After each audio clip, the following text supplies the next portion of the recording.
దేవీ నవరాత్రుల్లో కలకత్తా వెళ్ళాలి అని అనుకొని మేము సెప్టెంబర్ 25వ తారీఖు సాయంత్రం హైదరాబాద్లో ట్రైన్ ఎక్కేసి 26వ తేదీ సాయంత్రం హౌరాలో ట్రైన్ దిగాము. అక్కడి నుంచి మా రూమ్కి వెళ్ళి స్టే చేసిన తర్వాత 27వ తారీఖు ఉదయాన్నే కలకత్తా కాళికాదేవిని చూడడానికి మా హోటల్ రూముల నుండి బయలుదేరాము. మా హోటల్ రూమ్ నుంచి ఒక సిటీ బస్ ఎక్కేసి మెట్రో స్టేషన్ దగ్గర దిగాము. మరలా మెట్రో ఎక్కేసి కలకత్తా కాళీఘాట్ దగ్గర దిగాము. అక్కడ నుంచి కొంచెం దూరం నడుచుకుంటూ వెళ్ళేసిన తర్వాత అమ్మవారి గుళ్ళో అమ్మవారిని దర్శనం చేసేసుకొని మరలా మెట్రో స్టేషన్కి వచ్చేసి మరలా అక్కడ ఇంకొక మెట్రో ఎక్కేసి దక్షిణేశ్వర్ కాళీఘాట్కి బయలుదేరాము. అప్పుడు మెట్రో కొంచెం ఖాళీగా ఉంది. కొంచెం ఎక్కువ దూరం కూడా, చాలా లాంగ్ జర్నీ, అది 1 అవర్ దాకా 1 అవర్ వరకు పట్టింది. దక్షిణేశ్వర కాళీఘాట్లో దిగి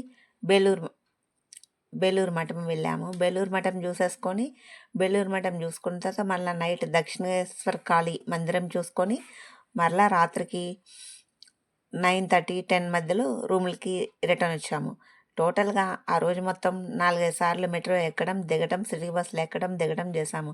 హైదరాబాద్లో లోకల్ పీపుల్స్ లాగా మనం ఎలా తిరుగుతామో అక్కడ కూడా అలా తిరగడం నాకు చాలా చిత్రంగా అనిపించింది. నేను అంతకుముందు ఒకసారి కలకట్టా వెళ్ళాను, కానీ అప్పుడు వెహికల్స్ మాట్లాడుకొని ఈ గుళ్ళకు వెళ్ళాము.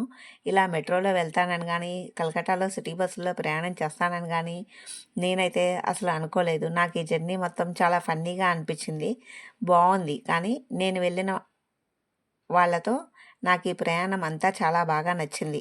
ఇలా వెళ్ళటం కూడా నేను ఒక అదృష్టంగా భావిస్తూ ఉన్నాను. కాకపోతే అలా వెళ్ళే వాళ్ళు కూడా ఉండాలి కదా, అలా సిటీ బస్సుల్లో మెట్రోల్లో వెళ్ళే వాళ్ళు కూడా ఉండాలి కదా. నాకైతే చాలా బాగా నచ్చింది ఈ ప్రయాణం.